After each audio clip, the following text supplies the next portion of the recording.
സ്തോത്രം. വളരെ പരിചയമുള്ളതും നമ്മളെപ്പോഴും കാണാതെ പറയുന്നതുമായ ഒരു വേദഭാഗമാണല്ലോ നമ്മളിവിടെ വായിച്ചത്.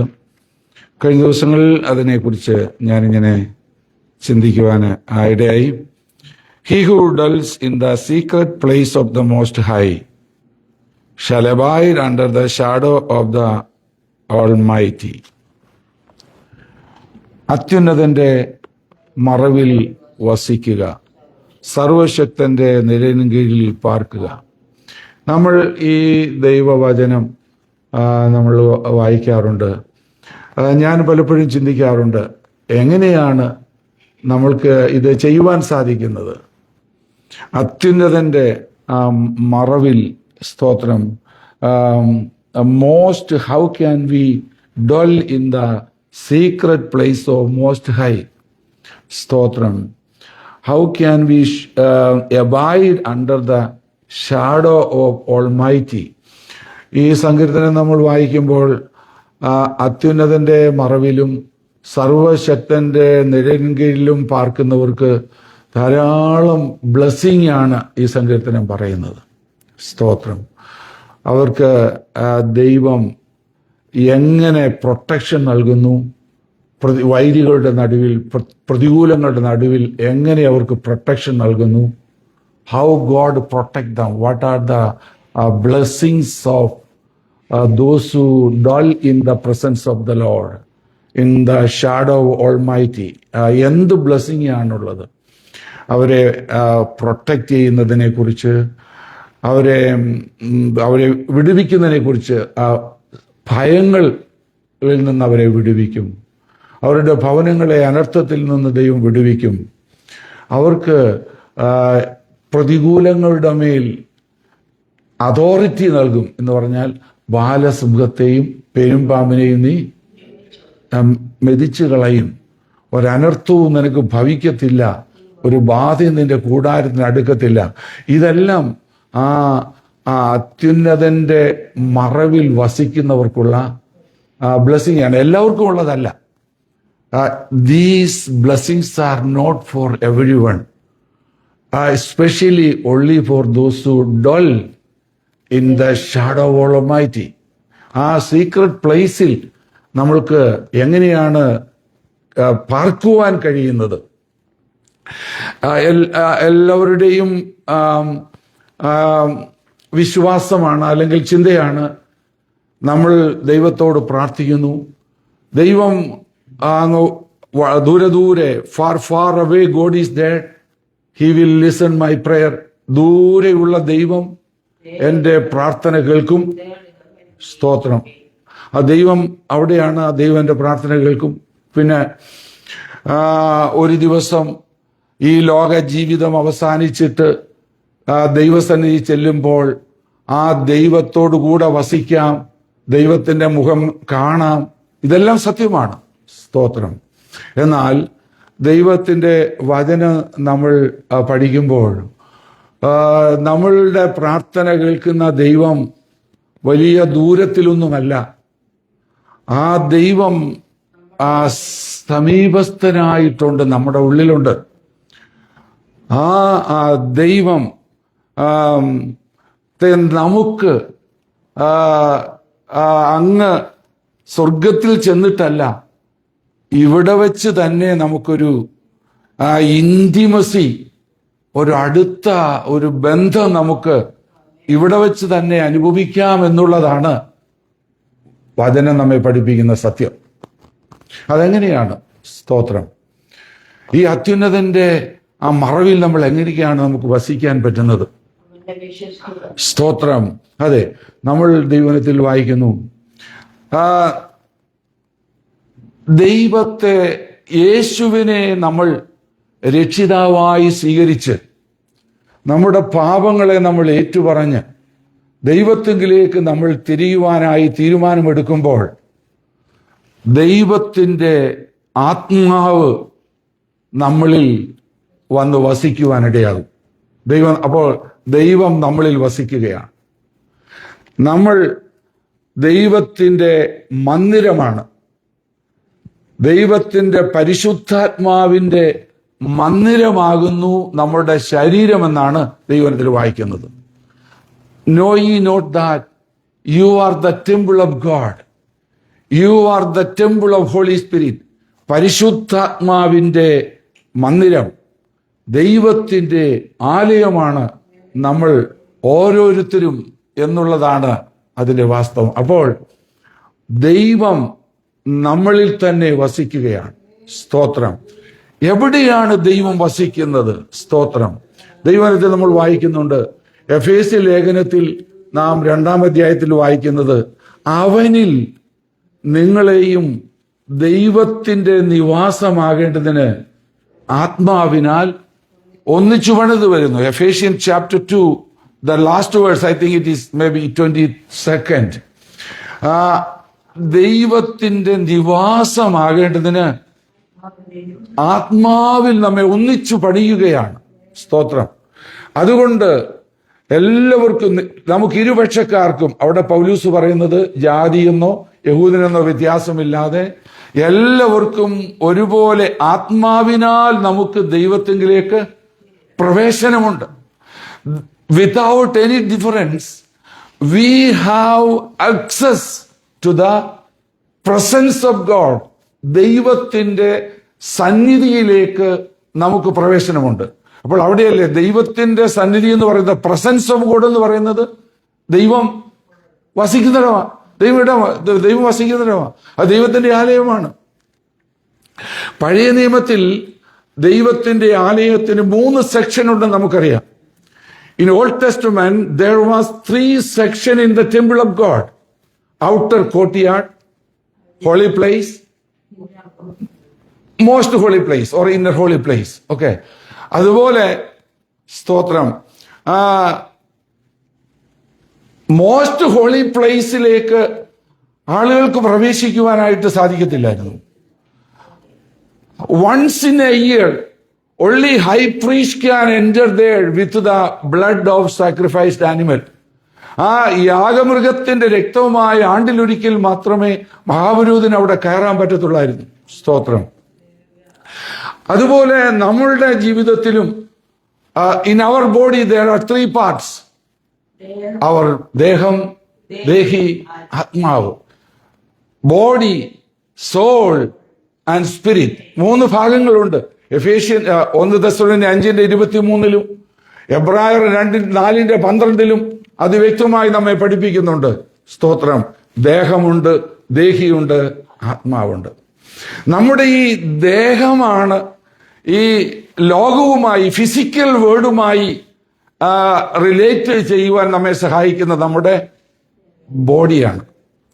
ആ ബോഡി ഈ ഭൂമി ലോകവുമായി, ഫിസിക്കൽ വേൾഡുമായി നമ്മെ റിലേറ്റ് ചെയ്യുന്നതിന് 5 സെൻസ് ഉണ്ട്, 5 ഇന്ദ്രിയങ്ങളുണ്ട്. നമ്മൾ കാണുന്നതിലൂടെ, കേൾക്കുന്നതിലൂടെ, ടേസ്റ്റ് ചെയ്യുന്നതിലൂടെ, ടച്ച് ചെയ്യുന്നതിലൂടെ, സ്മെല് ചെയ്യുന്നതിലൂടെ ആണ് നമ്മൾ ഈ നമ്മുടെ ഫിസിക്കൽ ബോഡി ലോകവുമായി, ഫിസിക്കൽ വേൾഡുമായിട്ട് റിലേറ്റ് ചെയ്യുന്നത്, ബന്ധപ്പെടുന്നത്. നമ്മളുടെ ദേഹി എന്ന് പറയുന്നത്, സോൾ എന്ന് പറയുന്നത്, അവിടെയാണ് നമ്മുടെ വിൽ, ഇഷ്ടം, ഇമോഷൻ, നമ്മുടെ വികാരങ്ങൾ, നമ്മുടെ മെമ്മറി, നമ്മുടെ ഇന്റലക്ട്, ബുദ്ധി, ഇതെല്ലാം നിൽക്കുന്നത് നമ്മുടെ സോളിലാണ്. നമ്മുടെ ആത്മാവെന്ന് പറയുന്നത്, ആ ആത്മാവാണ് പ്രാർത്ഥനയ്ക്കും ആരാധനയ്ക്കും ദൈവത്തോടുള്ള ഭക്തിക്കും ബഹുമാനത്തിനുമൊക്കെ നമ്മെ സഹായിക്കുന്നത്.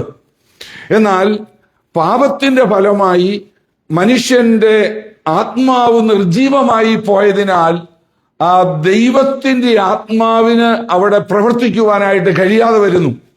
എന്നാൽ ഒരു വ്യക്തി യേശുവിനെ രക്ഷിതാവായി സ്വീകരിക്കുകയും പാപങ്ങൾ ഏറ്റുപറഞ്ഞ് ദൈവത്തിലേക്ക് തിരികെയും ചെയ്യുമ്പോൾ ദൈവത്തിന്റെ ആത്മാവ് ആ വ്യക്തിയുടെ ആത്മാവിനെ ജീവിപ്പിക്കുന്നു എന്ന് പറഞ്ഞാൽ, അതുകൊണ്ടാണ് എഫേസ്യ ലേഖനത്തിൽ നമ്മൾ വായിക്കുന്നത്, അതിക്രമങ്ങളാലും പാപങ്ങളാലും മരിച്ചവരായിരുന്നു നിങ്ങളെ അവൻ ഉയർപ്പിച്ചു. നമ്മൾ അക്ഷരികമായി ലിറ്ററലി മരിച്ചവരല്ലായിരുന്നു, പക്ഷെ നമ്മൾ ആത്മീയമായി മരിച്ചവരായിരുന്നു. ആത്മാവ് നമ്മുടെ ഉള്ളിലേക്ക് വന്ന് അതിനെ ജീവിപ്പിച്ചു. അപ്പോൾ ആത്മാവ് സജീവമായി.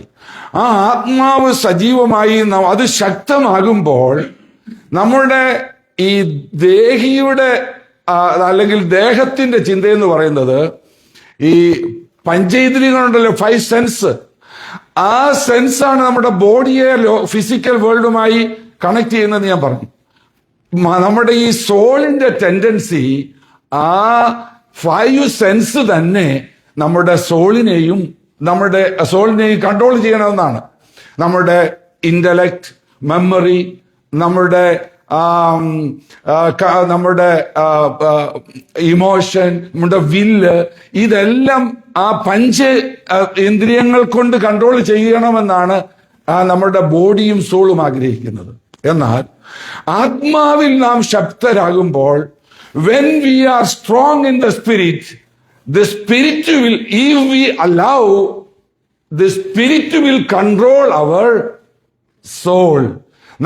നാം അനുവദിച്ചാൽ, ആത്മാവിൽ നാം ശക്തരായാൽ, നമ്മുടെ ആത്മാവ് നമ്മുടെ ഇഷ്ടം, നമ്മുടെ വികാരം, നമ്മുടെ ഓർമ്മശക്തി, നമ്മുടെ ബുദ്ധിശക്തി, ഇവയെല്ലാം ദൈവാത്മാവ് കൺട്രോൾ ചെയ്യും. അങ്ങനെയാണ് നമ്മൾ ആത്മീയ മനുഷ്യരായി മാറുന്നത്. സ്തോത്രം. നമുക്ക് നമ്മുടെ ക്രിസ്തീയ ജീവിതത്തെ കുറിച്ച് നമ്മൾ പഠിച്ചാൽ, we can see 3 dimensions of our Christian life. 3 നിലകളിൽ നമുക്ക് ആ ക്രിസ്ത്യൻ ലൈഫിനെ ചിത്രീകരിക്കാനായിട്ട് പറ്റും. ഒന്ന്, നമ്മുടെ ക്രിസ്തീയ ജീവിതം എന്ന് പറയുമ്പോൾ നമ്മുടെ ലോകവുമായിട്ട് നമ്മെ ബന്ധപ്പെടുത്തുന്നതായ ഒരു ഡയമെൻഷൻ ഉണ്ട്, ഔട്ടർ ക്രിസ്ത്യൻ ലൈഫ്. ഈ ഔട്ടർ ക്രിസ്ത്യൻ ലൈഫ് എന്ന് പറയുമ്പോൾ നമ്മളുടെ ഈ മോറൽ കോണ്ടാക്റ്റിനെയാണ് കാണിക്കുന്നത്. എന്ന് പറഞ്ഞാൽ സാൻമാർഗികമായി നല്ല ജീവിതം നയിക്കുകയും മാന്യമായി ജീവിക്കുകയും ഒക്കെ ചെയ്യുന്നതിനെയാണ് നമ്മളത് കാണിക്കുന്നത്. സ്തോത്രം. അതുകൂടാതെ വേറൊന്നുണ്ട്, intellectual aspect of Christianity. Intellectual aspect of Christianity എന്ന് പറയുമ്പോൾ നമ്മളുടെ deep knowledge in the word of God, ദൈവവചനത്തിൽ നല്ല അറിവ്, അതുപോലെ തന്നെ നമ്മുടെ തിയോളജി, നമ്മുടെ ഡോക്ട്രിൻ, ഇങ്ങനെയുള്ള കാര്യങ്ങളാണ് ഇന്റലക്ച്വൽ ആസ്പെക്ട് ഓഫ് ക്രിസ്ത്യാനിറ്റി എന്ന് പറയുന്നത്. സ്തോത്രം. എന്നാൽ അതിനേക്കാളെല്ലാം മോസ്റ്റ് ഇമ്പോർട്ടന്റ് ആയിട്ടുള്ളൊരു കാര്യമുണ്ട്. The most important dimension of our Christian life is our inner life with the Holy Spirit. ദൈവത്തിന്റെ പരിശുദ്ധാത്മാവിലുള്ള നമ്മുടെ ആ ആത്മീയ മനുഷ്യന്റെ കാര്യമാണ് ഏറ്റവും പ്രധാനമായ കാര്യങ്ങൾ. കൂടുതൽ ആളുകളും ഈ നമ്മൾ മറ്റുള്ളവരുമായി ഇടപെടുമ്പോൾ വളരെ ബിസിയായിട്ട് ആത്മീയ കാര്യങ്ങളിൽ പ്രവർത്തിക്കുകയും ദൈവത്തിനു വേണ്ടി കൊടുക്കുകയും മറ്റു കാര്യങ്ങളെല്ലാം നമ്മൾ തിരക്ക് പിടിച്ച് ചെയ്യുമ്പോൾ നമ്മൾ തൃപ്തരാണ്. സ്തോത്രം. നമ്മൾക്ക് ദൈവവചനം നമ്മൾ വായിക്കുന്നു, നമ്മൾ മറ്റുള്ള പല കാര്യങ്ങൾ, ആത്മീയ വിഷയവുമായി ബന്ധപ്പെട്ട പല കാര്യങ്ങൾ ചെയ്യുന്നു. നമ്മൾ അതിലെല്ലാം തിരക്കുള്ളവരാണ്. സ്തോത്രം. അതെല്ലാം നല്ല കാര്യമാണ്, നമ്മൾ അതെല്ലാം ചെയ്യണം. സ്തോത്രം. എന്നാൽ അതുകൊണ്ട് ദൈവം തൃപ്തിപ്പെടത്തില്ല. ദൈവം ആഗ്രഹിക്കുന്നത് നീ എത്രമാത്രം ഇങ്ങനെയുള്ള കാര്യങ്ങളൊക്കെ ചെയ്തു എന്നുള്ളതല്ല, നിന്റെ ആത്മാവിൽ എത്രമാത്രം നീ എന്നെ സ്നേഹിക്കുന്നു. പൂർണ്ണ ഹൃദയത്തോടെ, പൂർണ്ണ മനസ്സോടെ, പൂർണ്ണ ആത്മാവോടെ, പൂർണ്ണ ശക്തിയോടെ നീ എന്നെ സ്നേഹിക്കണം. The most important commandment is that. അതാണ് ഏറ്റവും പ്രധാനമായ വിഷയം. നീ എത്രമാത്രം ശക്തിയോടെ പാടി, എന്ത് നന്നായി പാടി, എന്ത് നന്നായി പ്രസംഗിച്ചു, എത്ര പേരോട് പ്രസംഗിച്ചു, എത്ര പേരോട് കാര്യങ്ങളൊക്കെ പറഞ്ഞു. എത്രയോ പേരാ ഇന്ന് വലിയ പ്രാസംഗികരൊക്കെ ഇന്ന് നമ്മൾ ലോകത്തിന് മുമ്പിൽ പരിഹാസ വിഷയമായി ഇന്ന് മാറിക്കൊണ്ടിരിക്കുന്നത് നിങ്ങൾക്കറിയാവോ? നമ്മുടെ ആത്മീയ ഗോളത്തെ തന്നെ നിങ്ങൾ എടുത്തു നോക്കുക. അവരെല്ലാം വലിയ വലിയ പണ്ഡിതന്മാരാണ്, വലിയ വലിയ സ്റ്റേജുകൾ ഇളക്കിയ പ്രാസംഗികരാണ്. അതെല്ലാം ഇന്റലക്ച്വൽ അവരുടെ ആ ആസ്പെക്റ്റ് ശരിയായിരുന്നു. പക്ഷേ ദൈവം ആഗ്രഹിക്കുന്നത് അതിലുപരിയായി നീ എത്രമാത്രം എന്നെ സ്നേഹിക്കുന്നു. സ്തോത്രം. അങ്ങനെ നാം ആത്മാർത്ഥമായി ദൈവത്തെ ഹൃദയാംഗമായി സ്നേഹിക്കുകയാണെങ്കിൽ നമ്മുടെ ജീവിതം നമ്മൾ സൂക്ഷിച്ചേ പറ്റത്തുള്ളൂ. സ്തോത്രം. നമ്മൾ ആ ആത്മാവിൽ ദൈവത്തോട് ബന്ധപ്പെടുക. സ്തോത്രം. ഞാൻ ഓർപ്പിച്ചല്ലോ, ദൈവത്തിന്റെ ആത്മാവാണ് ദൈവവുമായി നമ്മെ ബന്ധപ്പെടുത്തുന്നത്. നമ്മൾ അതിപരിശുദ്ധ സ്ഥലത്തെ കാര്യങ്ങളൊന്നും കാണാൻ പറ്റാത്ത നിലയിൽ ഒരു തിരശ്ശീലയിട്ട് മൂടിയിരിക്കുകയായിരുന്നു, കവർ ചെയ്തിരിക്കുക, സെപ്പറേറ്റ് ചെയ്തിരിക്കുകയായിരുന്നു. എന്നാൽ കർത്താവായ യേശു കാൽവറിയിലെ ക്രൂശ് മരണത്തിൽ നിലവിളിച്ചപ്പോൾ മന്ദിരത്തിലെ തിരശ്ശീല മുകൾ തൊട്ടടിയോളം കീറിപ്പോയി. ആ അതിപരിശുദ്ധ സ്ഥലം ആർക്കും ഇനിയും തടസ്സമല്ല കാണുവാൻ. സ്തോത്രം. അതിപരിശുദ്ധ സ്ഥലത്തേക്ക് പ്രവേശിച്ച് കടന്നു എന്ന് സ്തോത്രം ദൈവവുമായി സംസാരിക്കുവാൻ എല്ലാവർക്കും അനുവാദമുണ്ട്. അത് ആഗ്രഹിക്കുന്ന ദൈവം. സ്തോത്രം. അവിടെയാണ് ദൈവം വസിക്കുന്നത്. അതാണ് ദൈവത്തിന്റെ മോസ്റ്റ് സീക്രട്ട് പ്ലേസ് എന്ന് പറയുന്നത്. സ്തോത്രം. ദൈവം വസിക്കുന്ന ആ രഹസ്യ സ്ഥലം, ആ അത്യുന്നതന്റെ മറവെന്ന് പറയുന്നത് അവിടെയാണ്. അവിടെ ചെന്ന് നമ്മൾ ദൈവവുമായി നമുക്ക് എങ്ങനെ അവിടോട്ട് പ്രവേശനം കിട്ടുന്നത്? നമ്മൾ ആഗ്രഹിച്ചത് കൊണ്ട് പറ്റത്തില്ല. നമ്മളിവിടെ പ്രാർത്ഥിക്കുന്നു, നമ്മൾ പാട്ടുപാടുന്നു, നമ്മൾ ദൈവത്തെ ആരാധിക്കുന്നു. ഈ ആരാധനയെല്ലാം നമ്മൾ ചെയ്യുന്നത് ആ ദൈവത്തെ പ്രസാദിപ്പിക്കുവാനാണ്. അങ്ങനെ നമ്മുടെ ഈ പാട്ടിലും ആരാധനയിലും ഹൃദയാംഗമായിട്ടാണ് നമ്മൾ ചെയ്തതെങ്കിൽ ദൈവത്തിന്റെ പരിശുദ്ധാത്മാവ് നമ്മെ എവിടേക്ക് കൊണ്ടുപോകുന്നറിയാമോ? ആ അതിപരിശുദ്ധ സ്ഥലത്തേക്ക് നമ്മളെ കൊണ്ടുപോകും. ആ അതിപരിശുദ്ധ സ്ഥലത്ത് നമ്മൾ ചെന്ന് ആ ദൈവവുമായി നമ്മൾ സംസാരിക്കുവാൻ തുടങ്ങും. പ്രാർത്ഥനയിൽ നമ്മുടെ ലിസ്റ്റുകളെല്ലാം നമ്മൾ ദൈവത്തോട് പറയുക. കർത്താവേ, ഞങ്ങൾക്ക് ഇന്നത് വേണം, ഇന്നത് വേണം, ഇന്നത് വേണം, നീ ഇന്നതുപോലെ ചെയ്യണം എന്നൊക്കെ പറയുകയാണ്. അത് നമ്മൾ പറയണം. പ്രാർത്ഥന അങ്ങനെയാണല്ലോ. എന്നാൽ നമ്മൾ അതിപരിശുദ്ധ സ്ഥലത്തേക്ക് ചെല്ലുമ്പോൾ നമ്മൾ പറയുകയല്ല, ദൈവം നമ്മളോട് പറയുന്നത് നമുക്ക് കേൾക്കാൻ പറ്റും. ആത്മാവിൽ നമുക്ക് കേൾക്കുവാൻ പറ്റും. സ്തോത്രം. അങ്ങനെ നാം ദൈവത്തിന്റെ ശബ്ദം കേട്ട് കഴിഞ്ഞാൽ നമ്മുടെ സ്വഭാവം പിന്നെ മറ്റുള്ളവരെ പോലെ ആയിരിക്കത്തില്ല. സ്തോത്രം. അയ്യോ, ഞാൻ ദൈവവുമായുള്ള ബന്ധത്തിൽ കഴിയുമ്പോൾ എനിക്ക് എങ്ങനെ എന്നോട് ദോഷമായി പെരുമാറിയവരോട് പകരം ചെയ്യാൻ പറ്റും? എന്നെ അപവാദം പറഞ്ഞവരോട് എനിക്ക് എങ്ങനെ കോപിച്ചിരിക്കാൻ പറ്റും? കാര്യം എന്റെ യേശു എന്താ ചെയ്തത്? ദൈവമേ, ഇവര് ചെയ്യുന്ന എന്തെന്ന് അറിയാത്തോണ്ട് അവരോട് ക്ഷമിക്കണമെന്നല്ല യേശു പറഞ്ഞത്. അപ്പൊ ഞാൻ ആ യേശുവിനെ അറിയിച്ചെന്ന് യേശുവുമായുള്ള കൂട്ടായ്മയിലാണെങ്കിൽ, ഞാൻ ആ അത്യുന്നതന്റെ മറവിൽ ആയിരിക്കുകയാണെങ്കിൽ യേശു ചെയ്തതുപോലെ എനിക്ക് ചെയ്യാൻ പറ്റത്തുള്ളൂ. എനിക്ക് ക്ഷമിക്കാനേ പറ്റത്തുള്ളൂ. ആരെങ്കിലും ദ്രോഹം ചെയ്യുകയാണെങ്കിൽ ദൈവം അവരെ വിടുവിക്കണേ, അവർക്ക് അറിയാൻ പറ്റാത്തതുകൊണ്ടാണ് എന്നുള്ളതല്ലാതെ പകരം ചെയ്യാനോ കേസിന് പോകാനോ അപമാനം ഉണ്ടാക്കാനോ പോകത്തില്ല. സ്തോത്രം. അത് റിയലായിട്ട് ദൈവവുമായി വസിക്കുന്ന ബന്ധത്തിന്റെ ഒരടയാളമല്ല.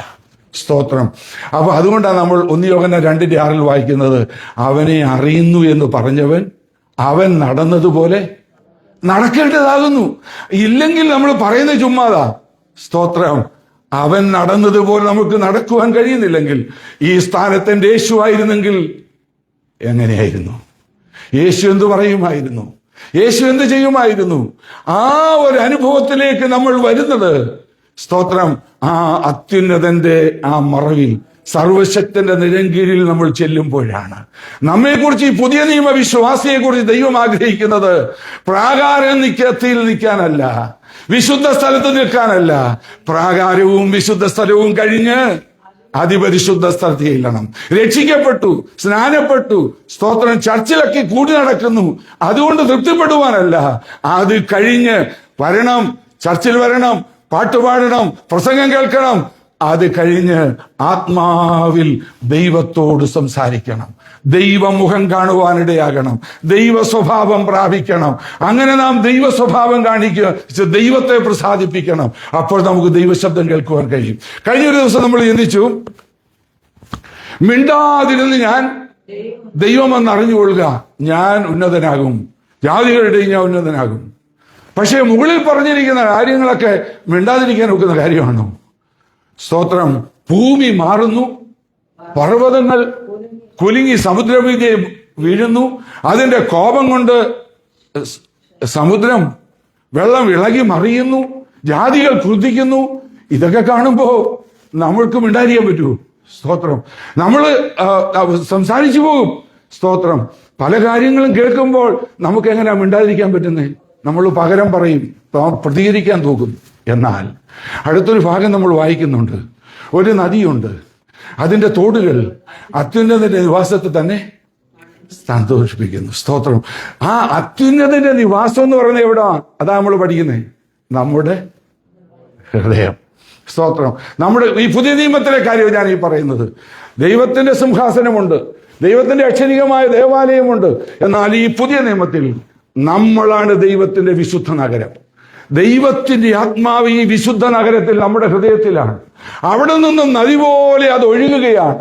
അത് ഒഴുകുന്നതിന്റെ ഫലമായിട്ട് നമ്മൾ ആ അതിപരിശുദ്ധ സ്ഥലത്ത് ദൈവവുമായുള്ള ബന്ധത്തിൽ നമ്മൾ ആയിരിക്കുമ്പോൾ നമ്മൾ പറയുകയല്ല, ദൈവം പറയുന്നത് നമ്മൾ കേൾക്കുക. അന്നേരം പിന്നെ നമ്മൾ എന്ത് ചെയ്യുന്നറിയോ? അന്നേരം നമുക്ക് എന്തോ ചെയ്യാതിരിക്കാൻ പറ്റുന്നത്? സംസാരിക്കാതെ മിണ്ടാതിരിക്കാൻ പറ്റുന്നത്. മിണ്ടാതിരുന്ന് ഞാൻ ദൈവം അറിഞ്ഞുകൊള്ളുക. കാര്യം എന്താ? ആ അത്യുന്നതന്റെ വിശുദ്ധ നിവാസത്തിൽ ഒഴുകുന്ന ദൈവത്തിന്റെ പരിശുദ്ധാത്മാവാകുന്ന നദി അത് എന്നോട് സംസാരിച്ചുകൊണ്ടിരിക്കുക. സ്തോത്രം. ആ ശബ്ദം ഞാൻ കേട്ടുകൊണ്ടിരിക്കുക. നീ മിണ്ടാതിരിക്കും, ഞാൻ ദൈവമാണ്. സ്തോത്രം. ഞാൻ നിന്നെ കൈവിടത്തില്ല, ഞാൻ നിന്നെയൊക്കെ വേണ്ടി കരുതിക്കോളും, ഞാൻ നിന്നെ മാനിക്കും, ഞാൻ നിനക്ക് വേണ്ടി പ്രവർത്തിക്കും. ഇത് പറഞ്ഞ് കേട്ട് നമ്മൾ കേട്ടോണ്ടിരിക്കുമ്പോ പിന്നെ നമ്മൾ പ്രതികരിക്കാൻ പോകത്തില്ല. നമ്മൾ പ്രതികരിക്കാൻ പോകുന്നെങ്കിൽ, നമ്മൾ അയക്കുന്നെങ്കിൽ, വിളിക്കുന്നെങ്കിൽ നമ്മൾ അവിടെ ചെന്നിട്ടില്ല. നമ്മളിവിടെ പ്രാകാരവും വിശുദ്ധ സ്ഥലത്ത് നിൽക്കുന്നതേ ഉള്ളൂ. അതിപരിശുദ്ധ സ്ഥലത്ത് ചെന്ന് അവന്റെ മുഖം കണ്ട് അവനെ പോലെ നാം ആകുന്നില്ല. സ്തോത്രം. നമ്മുടെ പ്രാർത്ഥനയും നമ്മുടെ ആരാധനയും ദൈവത്തിന് പ്രസാദമായാൽ പരിശുദ്ധാത്മാവ് നമ്മെ അതിപരിശുദ്ധ സ്ഥലത്തേക്ക് ലീഡ് ചെയ്യും, ഗൈഡ് ചെയ്യും. ആ അതിപരിശുദ്ധ സ്ഥലത്ത് നമ്മൾ കടന്നു ചെല്ലുമ്പോൾ നമ്മുടെ ഹൃദയം ആ അതിപരിശുദ്ധ സ്ഥലത്തെ സന്തോഷം, സമാധാനം, ആ ആത്മീയമായ അനുഗ്രഹങ്ങളെല്ലാം നമ്മുടെ ജീവിതത്തിൽ കടന്നു വരും. സ്തോത്രം. ദൈവമക്കളെ, ഇസ്രായേൽ മക്കളെ കുറിച്ച് നമ്മൾ അങ്ങനെയല്ലേ പഠിക്കുന്നത്? അവര് ഫറവോന്റെ അടിമത്തത്തിലായിരുന്നു. കുഞ്ഞാടിന്റെ ചോരയാൽ അവിടെ നിന്നും വിടുതൽ പ്രാപിച്ചു. യേശു ക്രിസ്തുവിന്റെ ക്രൂശ് മരണത്തിന് തുല്യമാണത്. യേശുവിന്റെ ക്രൂശ് മരണത്താൽ രക്ഷിക്കപ്പെട്ടു നമ്മൾ വിശ്വസിച്ചതുകൊണ്ട്. പിന്നെ അവർ ചെങ്കടല് കടന്നു. സ്തോത്രം. സ്നാനമേറ്റു. അങ്ങനെ സ്നാനമേറ്റ് അവർ മരുഭൂമിയിൽ കൂടെ പോവുകയാണ്. പക്ഷേ മരുഭൂമിയിൽ 10-11 ദിവസത്തെ യാത്രയുള്ള മരുഭൂമിയിൽ 39-40 വർഷത്തോളം കിടന്ന് വലഞ്ഞു. സ്തോത്രം. അലഞ്ഞു, വലഞ്ഞു. സ്തോത്രം. അവിശ്വാസത്തിന്റെ ഫലമായി. എന്നാൽ വേറൊരു പുതിയ തലമുറ എഴുന്നേറ്റു. അവര് തീരുമാനിച്ചു, ഞങ്ങൾക്ക് വാഗ്ദത്ത ദേശത്ത് പോകണം, ഞങ്ങൾക്ക് ഈ യോർദാൻ കടക്കണം. അത് എത്ര കര കവിഞ്ഞൊഴുകിയാലും, എത്ര പ്രതികൂലങ്ങൾ വന്നാലും ഞങ്ങൾ അതിനെ അതിജീവിച്ച് യോർദാൻ കടക്കുമെന്ന് പറഞ്ഞ് വാഗ്ദത്ത നാട്ടിലേക്ക് അവർ പ്രവേശിച്ചതുപോലെ, സ്തോത്രം, നമ്മുടെ ജീവിതത്തിൽ നമ്മുടെ ഈ ജഡത്തെയും നമ്മുടെ ദേഹിയെയും എല്ലാം നാം മരിപ്പിച്ച് ആത്മാവിൽ നാം അതിപരിശുദ്ധ സ്ഥലത്തേക്ക്, ദൈവസന്നിധിയിലേക്ക് ചെല്ലുമ്പോൾ, സ്തോത്രം, അവിടുത്തെ പാലും തേനും നമുക്ക് കിട്ടും. അതാണ് സ്നേഹം, സന്തോഷം, സമാധാനം, ആ ആത്മാവിന്റെ ഫലം. ഹല്ലേലൂയ. ആ ആത്മാവിന്റെ ഫലം നമ്മുടെ ജീവിതത്തിൽ വരുമ്പോൾ നാം ഫ്രൂട്ട്ഫുൾ ക്രിസ്ത്യനായി മാറുന്നത് അതുകൊണ്ടാണ്. ഹല്ലേലൂയ. സ്തോത്രം. ഞാൻ എൻ്റെ വാക്കുകളെ ദീർഘിപ്പിക്കുന്നില്ല. അങ്ങനെ നാം ആ ഫ്രൂട്ട്ഫുൾ ക്രിസ്ത്യൻ ആകുമ്പോൾ നമ്മൾ താഴെ വായിക്കുന്ന ആ വാക്യങ്ങൾ, നമ്മുടെ ഓരോരുത്തരുടെയും വാഗ്ദത്തങ്ങൾ നമുക്കവിടെ കാണാൻ പറ്റുന്നുണ്ടല്ലോ. സ്തോത്രം. അവൻ നിന്നെ വേട്ടക്കാരന്റെ കണിയിൽ നിന്നും നാശകരമായ മഹാമാരിയിൽ നിന്നും വിടുവിക്കും. സ്തോത്രം. He will protect us. Those who dwell in the shadow of Almighty, the presence of the Lord, those who lead their life in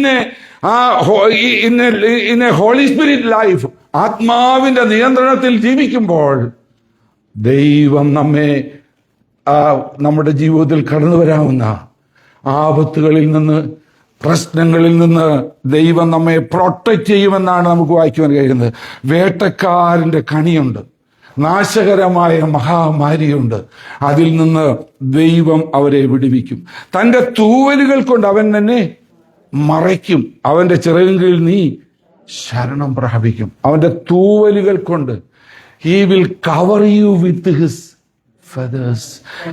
ഒരു കോഴി പ്രതികൂലം വരുമ്പോ, അല്ലെങ്കിൽ കഴുകനോ പരുന്തോ വന്ന് കുഞ്ഞുങ്ങളെ കൊണ്ടുപോകാൻ നോക്കുമ്പോൾ അത് ചിറക് വിരിച്ചിട്ട് തന്റെ കുഞ്ഞുങ്ങളെയെല്ലാം ചിറകിൻ കീഴിൽ പ്രൊട്ടക്റ്റ് ചെയ്യുന്നത് പോലെ, സ്തോത്രം, ദൈവം ആഗ്രഹിക്കുന്നു തന്റെ മക്കളെ എല്ലാവരെയും പ്രൊട്ടക്റ്റ് ചെയ്യണമെന്ന്.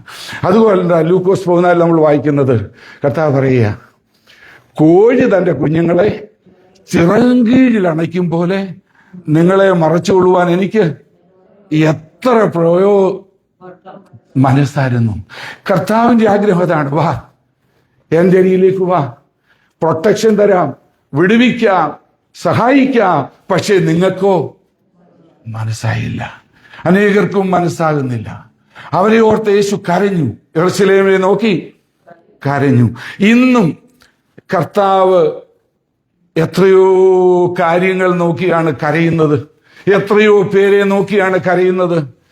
എന്റെ പ്രാർത്ഥന ഇതാണ്, യേശുവേ, എന്നെ നോക്കി നീ കരയാനിടയാകല്ലേ. സ്തോത്രം.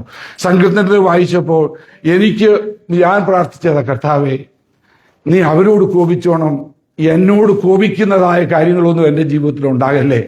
സ്തോത്രം. കർത്താവേ, സ്തോത്രം, എന്നെ നീ പ്രൊട്ടക്ട് ചെയ്യണമേ. ഇതാണ് നമ്മുടെ ജീവിതത്തിൽ നാം ആഗ്രഹിക്കേണ്ടത്. സ്തോത്രം, സ്തോത്രം. കർത്താവ് പല സന്ദർശനങ്ങളിലൂടെ നമ്മെ വിളിക്കുവാണ്. ബ്ലെസ്സിങ് തന്നോ, ശോധന തന്നോ, നമ്മെ പല സാഹചര്യങ്ങളിലൂടെ ഇൻവൈറ്റ് ചെയ്യുക. കം, എന്റെ ചിറകിലോട്ട് നീ വാ, വാ. രൂത്തിനെ പോലെ ഇസ്രായേലിന്റെ ദൈവമായ യഹോവയുടെ ചിറകിൻ കീഴിൽ ആശ്രയിച്ചു വന്നിരിക്കുന്ന നിന്നെ അവൻ കൈവിടത്തില്ല. അവൻ നിനക്ക് വേണ്ടി ശ്രേഷ്ഠമായത് കരുതും. നമ്മുടെ ദൈവം ഇന്നും ആഗ്രഹിക്കുന്നു, സ്തോത്രം, അവന്റെ ചിറകിൻ കീഴിൽ നമ്മെ പ്രൊട്ടക്ട് ചെയ്യണം. ഈ ലോകത്തിലെ ഒരു ദോഷങ്ങളും, പലവിധ ബാധകൾ, രോഗങ്ങൾ, പല കാര്യങ്ങൾ ലോകത്തിൽ നടക്കുന്നുണ്ട്. എന്നാൽ നാം അവന്റെ ചിറകിൻ കീഴിലേക്ക് കടന്നു എന്നാൽ അവൻ നമുക്ക് പ്രൊട്ടക്ഷൻ തരാമെന്ന് വാഗ്ദത്തം ചെയ്തിട്ടുണ്ട്. അതുകൊണ്ട് ദൈവമക്കളുടെ ജീവിതത്തിൽ ഒരു കഷ്ടവും വരത്തില്ലെന്ന് ഞാൻ പറഞ്ഞില്ല. സ്തോത്രം.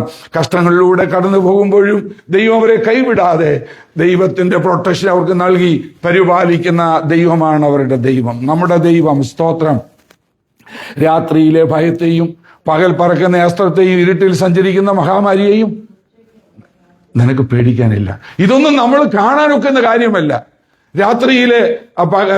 രാത്രിയിലെ ഭയം, സ്തോത്രം, പകല് അസ്ത്രം, ഏതെല്ലാം നമ്മളിപ്പോൾ സഞ്ചരിക്കുന്ന ഈ സ്ഥലത്ത്, ഈ എയറിൽ ഏതെല്ലാം രോഗങ്ങളുണ്ടെന്ന് ആർക്കറിയാം? ഹോസ്പിറ്റലിലൊക്കെ നമ്മൾ പോകുന്ന ഏതെല്ലാം രോഗങ്ങളുണ്ട്, ഇതെല്ലാം പകൽ പറക്കുന്ന അസ്ത്രങ്ങളായിരിക്കാം. സ്തോത്രം.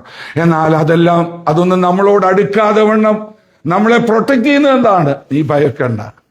സ്തോത്രം. നീ എന്റെ ചിറകിൻ കീഴിലാണോ? നീ ഭയക്കണ്ട, ഞാൻ നിന്നെ പ്രൊട്ടക്ട് ചെയ്തോളാമെന്ന് നമ്മുടെ ദൈവം വാഗ്ദത്തം ചെയ്തിട്ടുണ്ട്. നമ്മൾ എത്രയോ സുരക്ഷിതരാണ്. വാസ്തവത്തിൽ ദൈവത്തെ സേവിക്കുന്നവർ എത്ര ഭാഗ്യവാന്മാരാണ്.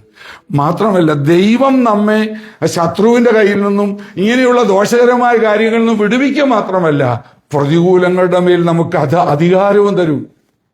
He will not only protect us, he will give us authority to over enemies. അതല്ല നമ്മൾ വായിക്കുന്നത്, നിങ്ങൾ ബാലസിംഹത്തെയും പെരുമ്പാമ്പിനെയും, സിംഹത്തിന്മേലും അണലിമേലും നീ ചവിട്ടും, ബാലസിംഹത്തെയും പെരുമ്പാമ്പിനെയും നീ മെതിച്ചു കളയും. നമുക്കതിന്റെ മേൽ ദൈവം ജയം തരുമെന്ന്. സ്തോത്രം. നമ്മുടെ ജീവിതത്തിൽ ഈ ലോകത്തിൽ വ്യാപരിക്കുന്ന ചതിയ്, വഞ്ചനകൾ, പിശാചിന്റെ ഭയങ്കര വഞ്ചനയും ചതിവും ഭോഷ്കുമൊക്കെ ലോകത്തിൽ നടക്കുന്നത്. എന്നാൽ അതൊന്നും നമ്മുടെ മനസാക്ഷിയെ അടിക്കാതിരിക്കണമെങ്കിൽ നമ്മൾ അവന്റെ ചിറകിൻ കീഴിലായിരിക്കണം. അവന്റെ ചിറകിൻ കീഴിലാണെങ്കിൽ ഈ ഭയങ്ങളൊന്നും നമ്മെ ദേശത്തില്ല. ഈ പിശാച് കൊണ്ടുവരുന്ന വഞ്ചനയും ചതിവും ഒന്നും നമുക്ക് പറ്റത്തില്ല. ഒടുവിൽ പറയുന്ന വാക്യങ്ങൾ കൂടെ പറഞ്ഞ് ഞാൻ അവസാനിപ്പിക്കട്ടെ. 14 വാക്യം മുതൽ ഇങ്ങനെ വായിക്കുന്നത്, അവൻ എന്നോട് പറ്റിയിരിക്കാൻ ഞാൻ അവനെ വിടും. ഇംഗ്ലീഷ് നോക്കുക. Because he has set his love upon me, therefore I will deliver him. അവൻ എന്നോട് പറ്റിയിരിക്കാൻ, 2 ഭാഷയും നല്ലതാണ്. പറ്റിയിരിക്കുക എന്ന് പറഞ്ഞാൽ സ്തോത്രം ചേർന്നിരിക്കുക എന്നുള്ളതല്ലേ. ദൈവം നമ്മെക്കുറിച്ച് ആഗ്രഹിക്കുന്നതാണ്. സ്തോത്രം. നമ്മൾ രക്ഷിക്കപ്പെട്ടു, സ്നാനപ്പെട്ടു, സമയം കിട്ടുമ്പോൾ വല്ലപ്പോഴും ഒക്കെ ചർച്ചിലുമൊക്കെ പോന്ന് അങ്ങനെ ഒരു ഓർഡിനറി ലൈഫല്ല ദൈവം നമ്മെക്കുറിച്ച് ആഗ്രഹിക്കുന്നത്. ദൈവം ഒരു ഇന്റിമേറ്റ് ഫെലോഷിപ്പാണ് ദൈവവുമായി നമ്മെക്കുറിച്ച് ആഗ്രഹിക്കുന്നത്. അവൻ എന്നോട് പറ്റിയിരിക്കിയാൽ ഞാൻ അവനെ വിടുവിക്കും. എത്രയോ പേരാണ് മിസ്രയീമിൽ നിന്ന് ഇറങ്ങിത്തിരിച്ചത്. എന്നാൽ ചിലരെ കുറിച്ച് കർത്താവ് പറയുകയാണ്, എന്റെ ദാസനായ കാലേബോ, അവൻ അങ്ങനല്ല കേട്ടോ, അവൻ എന്നോട് പറ്റിയിരുന്നു, അവൻ എന്നെ പൂർണ്ണമായി അനുസരിച്ചു. അതുകൊണ്ട് ഞാൻ അവന് കൊടുക്കാമെന്ന് വാഗ്ദത്തം ചെയ്ത ദേശത്ത് ഞാൻ അവനെ എത്തിക്കും. സ്തോത്രം. ദൈവമക്കളെ, അവൻ നമ്മെ എത്തിക്കും. സ്തോത്രം. നാം അവനോട് പറ്റിയിരുന്നാ മതി, നാം അവനെ സ്നേഹിച്ചാ മതി. സ്തോത്രം. നാം അവനെ സ്നേഹിച്ചാൽ. കഴിഞ്ഞൊരു ദിവസം ഒരു വാക്യം എനിക്ക് ഭയങ്കരമായിട്ട് ഇഷ്ടപ്പെട്ടു. യോഹന്നാൻ 14:21 ഞാൻ വീണ്ടും വായിക്കുകയുണ്ടായി. എന്താ നമ്മൾ വായിക്കുന്നത്? എന്നെ സ്നേഹിക്കുന്നവൻ എന്റെ കൽപ്പനകളെ പ്രമാണിക്കും. എന്നെ സ്നേഹിക്കുന്നവന്റെ കൽപ്പനകളെ പ്രമാണിക്കും. എന്റെ പിതാവ് അവനെ സ്നേഹിക്കും, ഞാനും അവനെ സ്നേഹിച്ച്, അടുത്ത വാക്യം നിങ്ങൾ പറയാവൂ, എന്നെ തന്നെ അവന് വെളിപ്പെടുത്തുമെന്ന്. അല്ലെ, അങ്ങനല്ലേ ആ വാക്യം?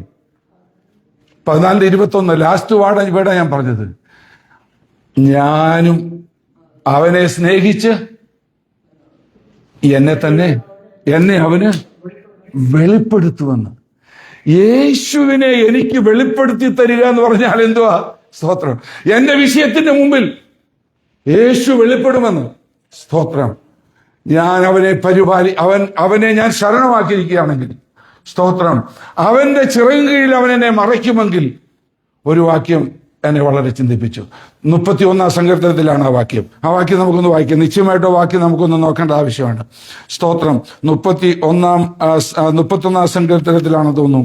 സ്തോത്രം. ഞാൻ ആ വാക്യം ഇങ്ങനെയാ വായിച്ചത്.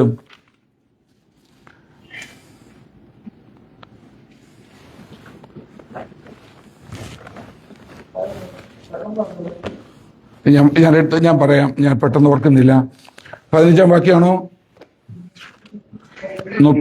31 ഓക്കെ.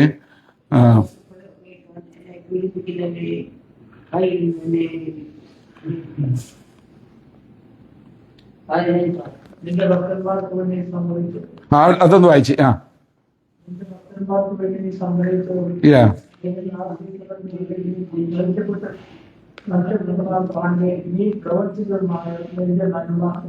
അടുത്ത വാക്യം.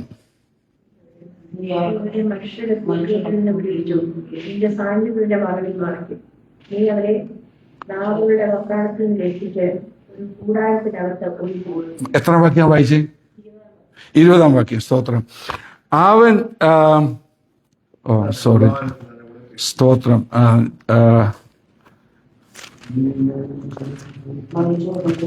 സ്തോത്രം. 20 വാക്യത്തിൽ ഇങ്ങനെയല്ലേ വായിച്ചത്? നീ അവരെ മനുഷ്യരുടെ കൂട്ടുകളിൽ നിന്ന്, സ്തോത്രം, നിന്റെ സാന്നിധ്യത്തിന്റെ മറവിൽ മറയ്ക്കും. നീ അവരെ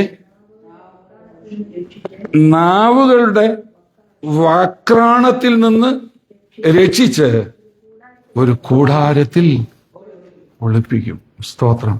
ചിലപ്പോഴൊക്കെ നാവിന്റെ വക്രണം എന്നൊക്കെ പറയുന്നത്, സ്തോത്രം, കഠാര കൊണ്ട് കുത്തുന്നതിനേക്കാൾ ഭയങ്കരമായിരിക്കും അല്ലേ? സ്തോത്രം.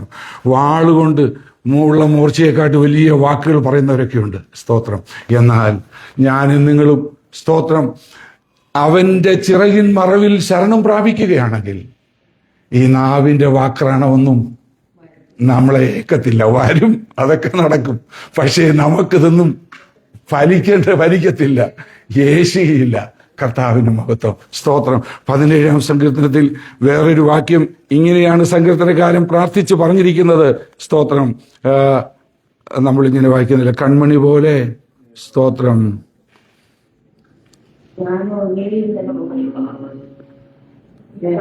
9-ാം വാക്യം, എന്നെ 8 മുതൽ വായിക്കണം. കണ്ണിന്റെ കൃഷ്ണമണി പോലെ എന്നെ കാക്കണമേ. എന്നെ കൊള്ളയിടുന്ന ദുഷ്ടന്മാരും എന്നെ ചുറ്റുവളയുന്ന പ്രാണശത്രുക്കളും എന്നെ പിടിക്കാതെ വണ്ണം നിന്റെ ചിറകിന്റെ നിഴലിൽ എന്നെ മറച്ചുകൊള്ളണേ. നമ്മുടെയും പ്രാർത്ഥന ഏതായിരിക്കട്ടെ? സ്തോത്രം. നമ്മൾ കർത്താവിന്റെ ചിറകിൻ മറവിലാണ് ഇരിക്കുന്നതെങ്കിൽ സ്തോത്രം, അവൻ നമ്മെ ഇതിലെല്ലാം വിടുവിക്കും. അപ്പൊ നാം എത്ര ഭാഗ്യമുള്ളവരാണ്. സ്തോത്രം. ദൈവമക്കളെ, നമുക്ക് ആ കർത്താവിനെ സ്നേഹിക്കാം. അവൻ എന്നോട് പറ്റിയിരിക്കിയാൽ ഞാൻ അവനെ വിടുവിക്കും. സ്തോത്രം. അവൻ എന്നെ സ്നേഹിക്കിയാൽ ഞാൻ അവനെ വിടുവിക്കും. നമുക്ക് അവനെ സ്നേഹിക്കുവാൻ ദൈവം ഭാഗ്യം തന്നല്ലോ. എത്രയോ പേർക്കാണ് ഇത് വെളിപ്പാട് കിട്ടാതിരിക്കുന്നത്. എന്നാൽ നമ്മളിവിടെ വന്നത് എന്തുകൊണ്ടാണ്? നമ്മൾ യേശുവിനെ സ്നേഹിക്കുന്നത്. ഉദ്ദേശിച്ച് ചോദിക്കുന്നു വിചാരിച്ചൊന്നുമല്ല. സ്തോത്രം. യേശുവിനെ ഞാൻ സ്നേഹിക്കുന്നു. നമ്മൾ അനുസരിക്കുന്നത് എന്തുകൊണ്ടാണ്? ആരെങ്കിലും കാണുമെന്ന് വിചാരിച്ചൊന്നുമല്ല. കർത്താവിനെ ഞാന് സ്നേഹിക്കുന്നു.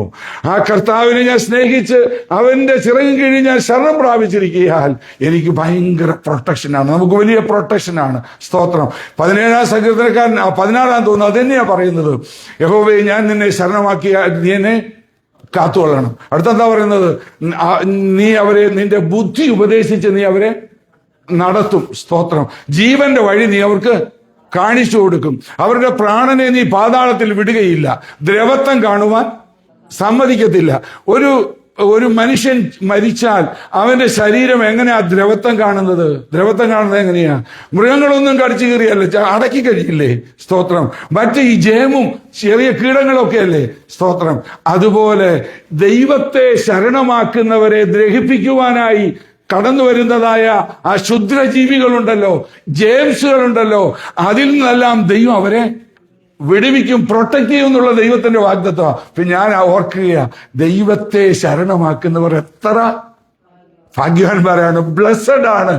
ആമേൻ. നമുക്കവനെ സ്നേഹിക്കാം, നമുക്കവനെ അന്വേഷിക്കാം. അവൻ എന്നോട് പറ്റിയിരിക്കാൻ ഞാൻ അവനെ വിടുവിക്കും. അവൻ എന്റെ നാമത്തെ അറിയിയാൽ ഞാൻ അവനെ ഉയർത്തും. കഷ്ടകാലത്ത് ഞാൻ അവനോട് കൂടെയിരിക്കും. ഞാൻ അവനെ വിടുവിച്ച് മഹത്വപ്പെടുത്തും. എന്റെ രക്ഷ അവന് ഞാൻ കാണിച്ചു കൊടുക്കും. ദീർഘായുസ് കൊണ്ട് ഞാൻ അവന് തൃപ്തി വരുത്തും. ഹല്ലേലൂയ. നമ്മുടെ ദൈവം നമ്മെ തൃപ്തി വരുത്തുന്ന ദൈവമാണ്. ശത്രു പല പ്ലാനുകളും തന്ത്രങ്ങളും ഒക്കെ ഒരുക്കിയെന്നിരിക്കാം. പക്ഷേ അവന്റെ മറവിലാണോ നാം വസിക്കുന്നത്? പേടിക്കേണ്ട ആവശ്യമില്ല. കർത്താവ് നമ്മെ പ്രൊട്ടക്ട് ചെയ്യും. ആമേൻ. ഇത്ര നല്ല ദൈവത്തെ അറിയുവാൻ ദൈവം നമുക്ക് ഭാഗ്യം നൽകിയല്ലോ. കർത്താവ് നമ്മെ സഹായിക്കട്ടെ. ആ ദൈവത്തിന് കോപം വരുന്നതൊന്നും യേശുവേ എന്റെ ജീവിതത്തിൽ ഉണ്ടാകല്ലേ. നിന്നെ കോപിപ്പിക്കാൻ എനിക്കിടയാകല്ലേ. നിന്നെ പ്രസാദിപ്പിക്കാൻ ഇടയാക്കണമേ. നിന്റെ ചിറകിൻ മറവിൽ തന്നെ എപ്പോഴും ആയിരിക്കാൻ എനിക്കിടയാക്കണേ. വല്ലപ്പോഴും ആരാധനയ്ക്ക് വരുമ്പോൾ മാത്രമല്ല, എപ്പോഴും നിന്റെ ചിറകിൻ മറവിൽ ഞാൻ ആയിരിക്കാൻ ഇടയാക്കണമേ. ഞാൻ നിന്റെ മന്ദിരമാണല്ലോ, നീ എന്നിൽ വസിക്കുന്നു എന്നുള്ള ചിന്തയോടുകൂടി ആയിരിക്കാൻ എനിക്കിടയാക്കണമേ. നിന്റെ ആത്മാവിന്റെ നിയന്ത്രണത്തിൽ എനിക്ക് ആയിരിക്കാൻ ഇടയാക്കണമേ. നിന്റെ ആത്മാവ് എന്നോട് സംസാരിക്കുന്നത് കേൾക്കുവാൻ എനിക്കിടയാക്കണമേ. അത് ഞാൻ കേട്ടാൽ ഞാൻ ആവശ്യമില്ലാത്തൊന്നും പറയാൻ പോകത്തില്ല. ഞാൻ മൗനമായിരിക്കും. ഹല്ലേലൂയ.